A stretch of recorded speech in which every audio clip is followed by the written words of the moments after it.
Agora sim, agora tá ligado. Dia dos S's hoje, né? Silvia, Sandra, Six, Sâmia. O que é luxo para vocês? É ter mais tempo? É ter liberdade geográfica? É conforto? Para mim, luxo está muito ligado ao conforto. Tem gente que o maior luxo é ter um pouquinho mais de tempo. Ou para um autocuidado, ou para cuidar de quem ama. Tem gente que considera luxo uma contemplação. É a parte estética, de estar em um ambiente maravilhoso como esse que a gente está hoje. Luxo é ter tempo para ficar com as pessoas que a gente realmente gosta, que tem a ver com a nossa energia. O luxo é um conceito muito amplo, então eu chegar aqui para vocês e falar sobre posicionamento estratégico focado no luxo, em meia hora, é um desafio, mas eu prometo que eu não vou ser muito... não vou me alongar demais. Luxo, para mim, de uma maneira geral, independente de como você chega, né, nesse conceito. Luxo é você comprar a maneira como você quer se sentir. É você poder comprar uma sensação, você poder comprar um sentimento e se apoderar daquilo, incluir aquilo na tua vida. Então, por isso que ele está tão ligado à aspiração. Sempre falo isso nas minhas redes sociais, sempre falo isso para quem me conhece. A sua imagem é o seu discurso. O que ela está comunicando? Quando você sai de casa para visitar um cliente, quando você nem sabe se você vai esbarrar com alguém que pode se tornar o seu cliente, até no supermercado, a sua imagem é muito importante. O meu namorado é quiropraxista, ele é lá de Vitória, no Espírito Santo, e a gente tinha saído para ir ao mercado, o melhor mercado da cidade, e ele estava extremamente bem arrumado. E ele falou assim, eu não posso, mesmo que estiver fazendo muito calor, Vitória é uma cidade muito quente, vir aqui de short, de camiseta, de tênis, porque eu tenho muitos clientes que já me conhecem, que vão me encontrar aqui, e outros que eu vou fazer aqui. E dito e feito. Eu falei, parece um vereador. Ele chegava no mercado, todo mundo conhecia, e quem não conhecia apresentava para alguém. Então, olha como as nossas escolhas, mesmo que a gente não se sinta dentro do luxo como um conceito geral, elas são importantes. Aonde a gente está, a gente tem que fazer uma escolha que não seja aleatória. Porque é aproveitar a oportunidade, é aproveitar tempo, é aproveitar relacionamento. Vou começar aqui falando sobre um conceito muito interessante, porque é muito mais normal a gente falar sobre se vestir para o outro, se vestir com estratégia, o que a gente quer comunicar, o que a gente quer transmitir.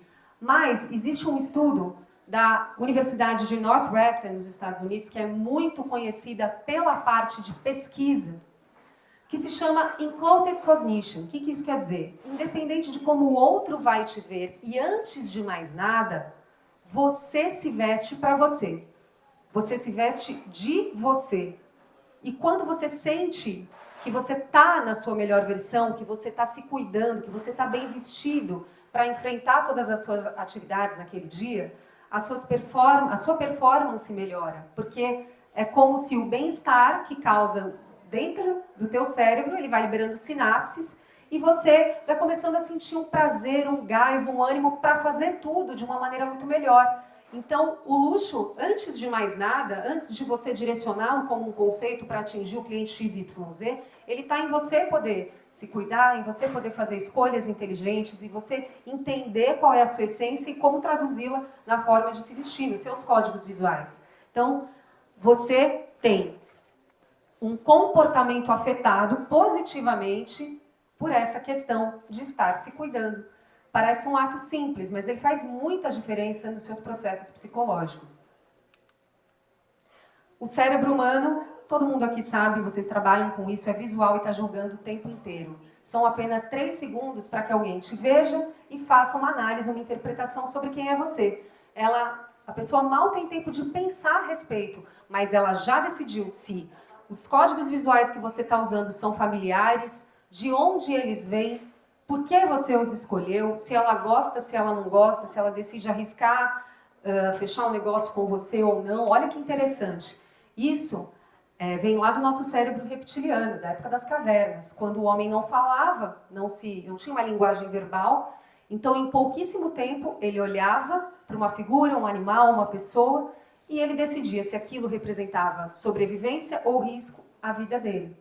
Então, até hoje, o nosso cérebro trabalha no sentido de poupar energia e pensar naquilo que é mais familiar para decidir se uma pessoa é amigável, se vai te trazer uma sensação positiva ou não. É muito forte, é muito poderoso e depois, quando a gente começa a conversar, quando a gente começa a desenvolver um negócio, uma parceria de trabalho, uma amizade, é como se a gente precisasse ou dissolver uma barreira que aquela pessoa fez a seu respeito por causa da sua imagem, ou confirmar aquilo que ela já sentia quando te viu. Então, quando você tem um direcionamento estratégico com intencionalidade da sua imagem, não interessa qual ocasião, como a ocasião do supermercado com meu namorado, você vai poupar tempo e energia, não só sua, como de quem está ali conversando, interagindo com você. Isso é extremamente poderoso.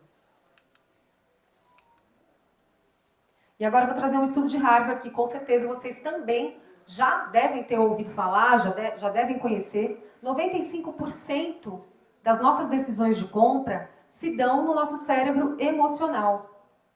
E aí, junto com o cérebro reptiliano, que é aquele que em 3 segundos toma uma decisão, o que acontece? Geralmente a gente, quando tem um primeiro contato com um profissional, que tem um serviço a oferecer, quando a gente tem um primeiro contato com um produto, com um ambiente, a gente já interpreta, ou positivo ou negativamente, já gera uma conexão, uma identidade ou não, e depois a gente vai passar a pensar em outras questões. Questões práticas e racionais, mas a gente já sabe o que a gente quer desde o começo. E aí, normalmente, o que acontece? A gente faz toda uma volta para a gente perceber que o que a gente queria era aquilo que a gente já tinha sentido, já tinha interpretado como sendo algo que gerava identidade, identificação na gente. Se isso acontece em qualquer mercado, vocês imaginem o que acontece no mercado de luxo, onde luxo é emoção, o luxo não é racional, o luxo é emoção. Vocês que trabalham com cor, que trabalham com forma, que trabalham com visual, são arquitetos, são designers.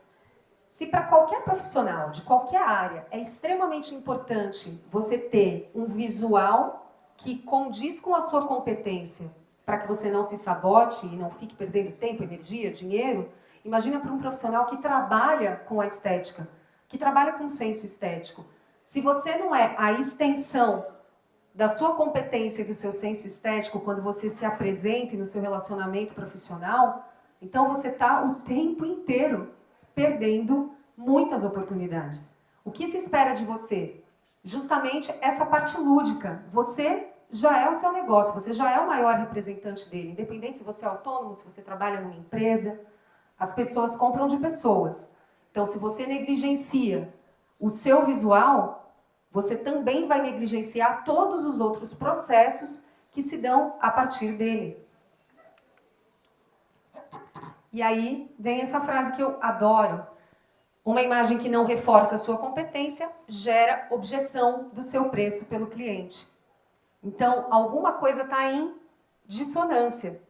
Porque tem pessoas que só pelo seu posicionamento estratégico, tem marcas, tem grifes que só pelo seu posicionamento estratégico já geram uma aspiração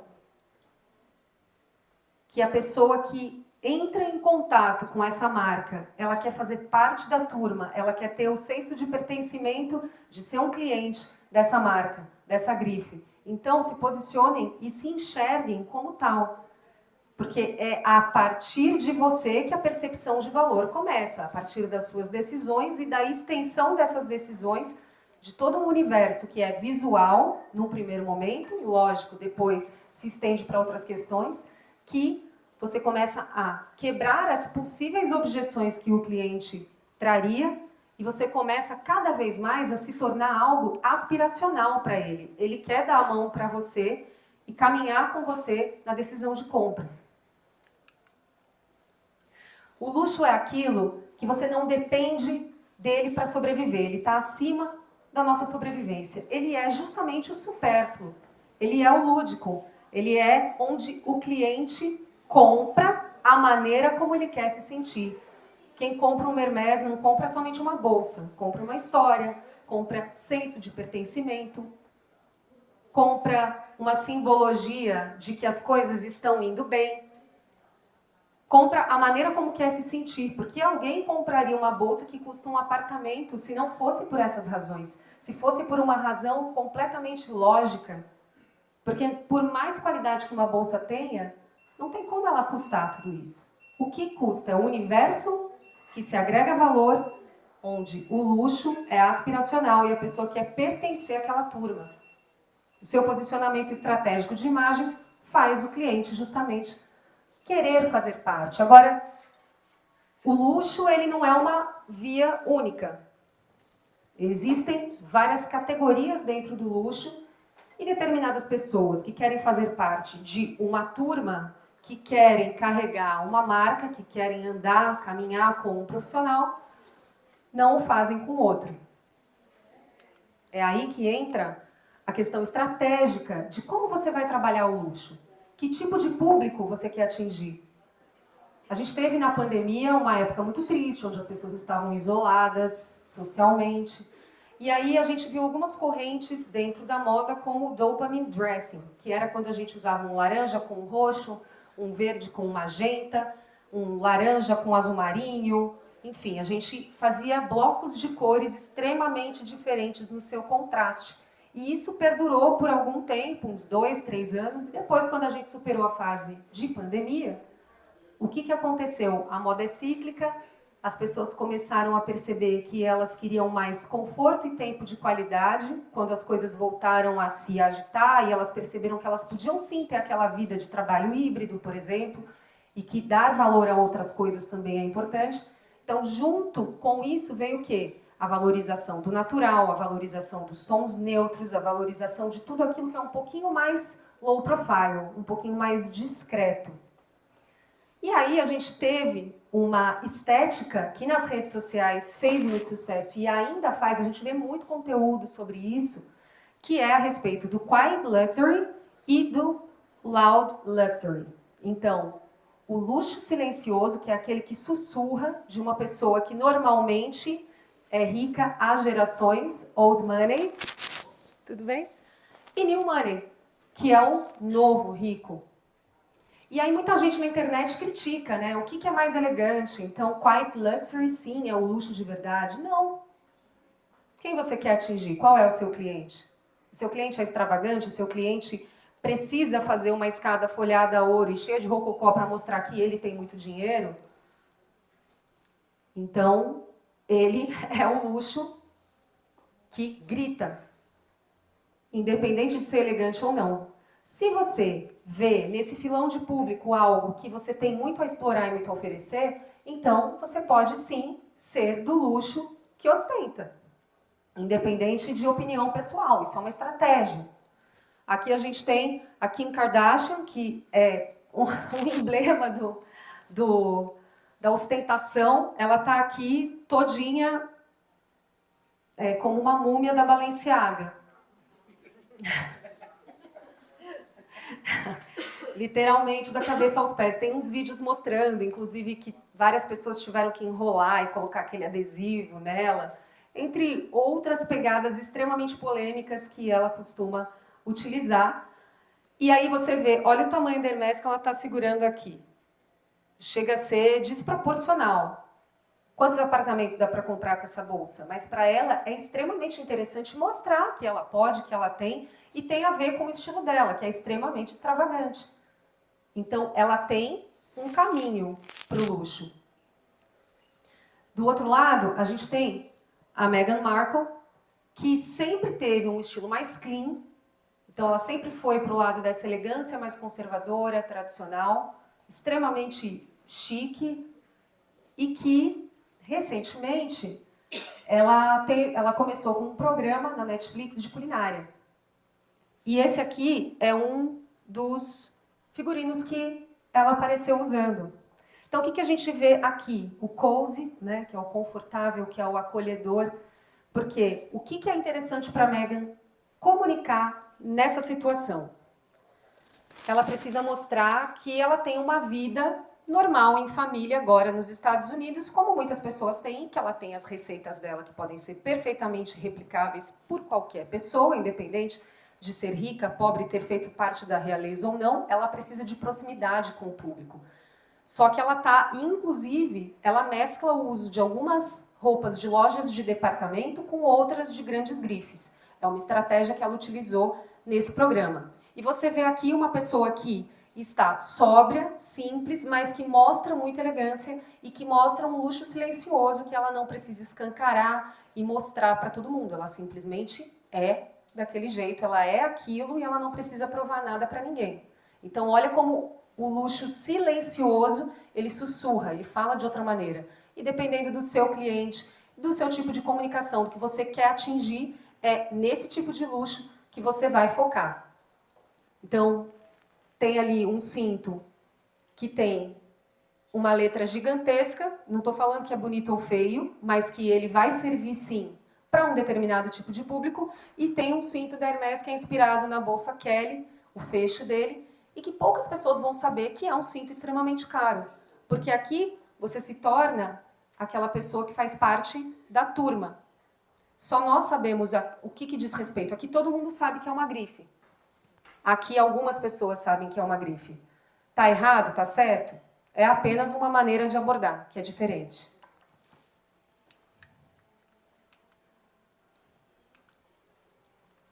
Quando a gente fala de linhas e formas, eu gosto muito de colocar o yin e o yang, porque é uma filosofia milenar chinesa e que tem a ver com sensação. Como luxo é sensação, então existem marcas que apostam mais no yang, que é luz, atividade, que é expansivo, que é movimento, que é dinâmico, que é quente, diurno, e algumas no yin. O yin ele vai contemplar, ele é reflexivo, então ele é escuridão, passividade, acolhimento, frio, introspectivo, noturno. Muita gente associa o yang ao masculino e o yin ao feminino também. Vamos começar falando de uma marca que é emblemática do universo yin, que é a Tiffany & Co. A gente tem Audrey Hepburn como um ícone, sempre ligado a Tiffany por causa do filme Breakfast at Tiffany's, bonequinha de luxo. A gente tem aqui linhas curvas e delicadas. A Tiffany é uma joalheria que ela não fala com aquela mulher que vai sair com o seu salto 5 horas da manhã e vai chegar pisando firme e vai conquistar o mundo porque ela quer um brilhante da Tiffany. Não. Ela vai esperar o príncipe encantado que vai pedi-la em noivado e vai dar esse anel da Tiffany. Tá errado? Tá certo? Remete a um tempo, a algo muito conservador? Essa é a comunicação da Tiffany. E para a Tiffany funciona muito bem. Porque ela fala de sonho, ela fala de lúdico, ela fala de romantismo. Por isso que as linhas não são arrojadas, extremamente geométricas, os acessórios não são robustos, não são grandes. Eles são um pouco mais delicados. Who said red is the color of love? O amor pode ser azul Tiffany. É suave. Agora a gente tem no universo Yang, extremamente emblemático, a Nike, que é uma marca que fala de esporte, de vai lá e faz, just do it. Não existem impedimentos. O obstáculo está só na sua cabeça. Você tem que ir e superar. Olha como as linhas já são mais retas, mais grossas, mais geométricas. A gente tem um contraste muito grande, uma presença muito grande de vermelho, de preto e branco, vermelho e branco. O Air Jordan, que é um ícone, né? Um tênis que é um ícone, que foi feito em parceria com a Nike e o Michael Jordan, que é um ídolo do basquete mundial. Olha como são universos completamente diferentes de marcas que são aspiracionais, que as pessoas querem pertencer a uma turma. Eu, por exemplo, quando eu vou comprar tênis, eu gosto de comprar tênis da Nike. É a minha marca dentro do esporte. Eu me identifico, eu gosto. E aí, a gente tem duas comunicações opostas, mas que funcionam muito bem para as pessoas que se identificam com elas. Elas causam um encantamento. O universo delas, tudo conversa. Tanto a comunicação visual, quanto a comunicação verbal, quanto os produtos. Agora aqui a gente tem uma junção dos dois universos. Ano retrasado foi feita essa parceria, isso é verdadeiro, não é montagem, da Nike com a Tiffany. E eles fizeram, inclusive, em alguns desfiles de ambas as marcas e colocaram esses tênis, que juntam o azul Tiffany, dentro você abre, tem o vermelho da Nike, e você tem um design Nike com cores Tiffany. E olha que interessante, como trazer tudo isso para o seu universo, você como arquiteto, você como designer, para tratar do seu cliente de uma forma que você gere conexão instantânea. Faça um espelhamento, estude um pouco o seu cliente, faça um espelhamento com o seu cliente. O seu cliente é aquela pessoa mais prática? O seu cliente é aquela pessoa mais romântica? Como que ele se veste? Como que ele é? Use com estratégia, não saia da tua personalidade, mas use estratégia para você lidar com quem é o seu objetivo. O seu cliente tem que estar no protagonismo, ele é o mais importante. No universo do luxo, então, é tudo sobre ele. Não é nada sobre você, é tudo sobre ele. E se você for esperto, você vai saber mostrar isso para ele. Ele é o herói da jornada. Então aqui, quando eu quero comunicar assertividade, preto e branco, que é o contraste mais alto que existe, ele traz força, ele comunica que você sabe o que está fazendo e que você chega chegando. A gente tem aqui acessórios robustos, geométricos, quadrados, nada delicado. Toda essa roupa aqui, ela tem uma alfaiataria mais estruturada. A gente tem muita ponta, geometria, relógio robusto, mais uma vez, preto e branco. Olha as gravatas como são mais sóbrias e menos pigmentadas. Agora aqui a gente tem o quê? Mensagem de acolhimento, suavidade, delicadeza, tanto para o homem quanto para a mulher. Não interessa também se a marca está comunicando mais para um público feminino ou masculino. Se eu tivesse hoje falando para uma empresa que me contratou para atingir mulheres que acabaram de se recuperar de um câncer e agora elas estão retomando a autoestima, eu jamais viria de preto e branco como eu vim hoje. Eu usaria um tom mais suave, eu usaria um rosa, um lilás, algo com menos pigmentação, porque isso mostra acolhimento e o que é mais claro também mostra que você está aberto. Menos distanciamento, mais proximidade. E tudo dentro do universo do luxo, porque tanto aqui quanto aqui mais singelo, aqui mais forte, eu tenho elegância. E eu sei para quem que eu estou comunicando. Então olha a fluidez daquela blusa. Olha como ela é muito mais arredondada. A pérola também, que remete muito ao universo feminino. A delicadeza dos acessórios. Nos homens, menos contraste, cores mais claras, principalmente ao redor do rosto, porque o rosto é o que mais conecta dentro da sua imagem. Gravatas mais pigmentadas, cores que trazem aquela sensação amigável. E agora vamos falar um pouquinho do universo das marcas, para encerrar, de luxo, que são grandes grifes, onde a gente se inspira e cada um fala, eu gosto mais, essa daqui me identifico mais, essa daqui eu gostaria de ter algo, ou tenho algo dessa grife. Todas estão focadas no universo do luxo, do encantamento, do pertencimento. Você vai até elas, elas jamais vêm até você na hora de uma decisão de compra. A Louis Vuitton, ela explora muito o arquétipo justamente daquele que é viajante, daquele que atravessa fronteiras, que é o explorador. Ele não tem medo de conhecer o mundo, porque ela tem o seu histórico, a sua origem, em baús e malas de viagem. Então a gente vê sempre essa questão de estar livre e confortável e com segurança para atravessar qualquer situação. Essa campanha aqui que a Gisele fez para a Louis Vuitton, há algum tempo atrás, também é maravilhosa, fala muito disso. Ela está num carro e aí, de repente, ela vê uma praia, ela sai do carro, senta em cima da mala dela da Louis Vuitton, depois ela deixa a bolsa do lado, tira a calça jeans dela, está só com esse maiô da Louis Vuitton e vai mergulhar no mar. Então, a Louis Vuitton é isso. Chanel. Chanel tem o arquétipo do sábio. Por quê? Porque Chanel é incontestável. Criou-se uma aura em torno de Chanel que não tem como Chanel não ser elegante. Goste você ou não, ache você uma estética bacana para si ou não. Ela é o clássico, ela é aquilo que ninguém contesta.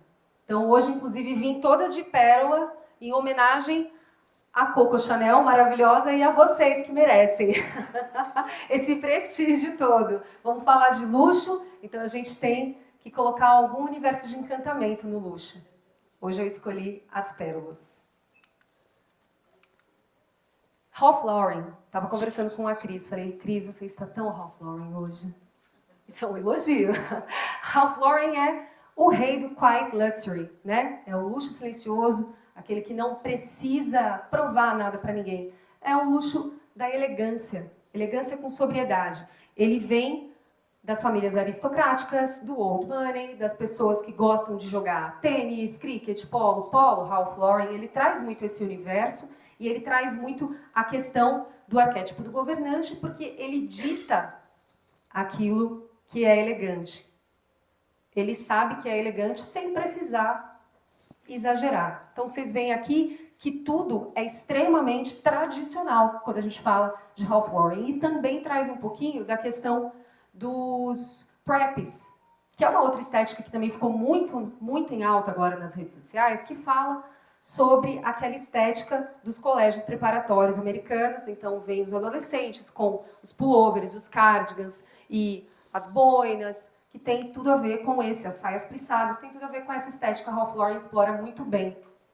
Vocês percebem que tudo depende de quem você quer atingir e do que você quer comunicar. Então, qual é o tipo de sentimento que o seu cliente deseja acessar quando ele compra um artigo ou um serviço de luxo?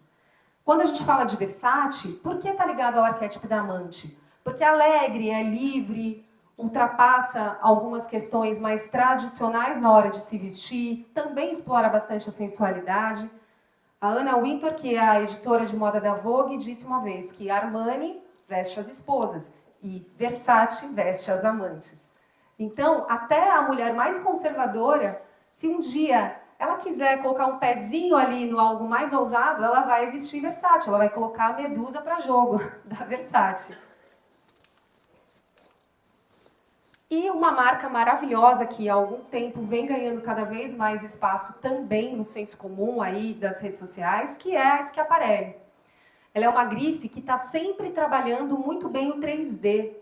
As esculturas que a Schiaparelli coloca nas suas roupas é algo maravilhoso, é surreal, por isso que é o arquétipo do mago. O mago é transformador, ele é aquele que cria e transmuta um universo que vai além do normal, do estabelecido. Então, olha que interessante, a gente tem aqui diversas peças da Schiaparelli que elas vão remeter ao corpo humano. Olha as bolsas, os sapatos, olha esse corpete. É maravilhoso. Schiaparelli é uma marca que, se vocês não conhecem a fundo, ela flerta muito com o universo da arquitetura, do design. É interessantíssima, é maravilhosa.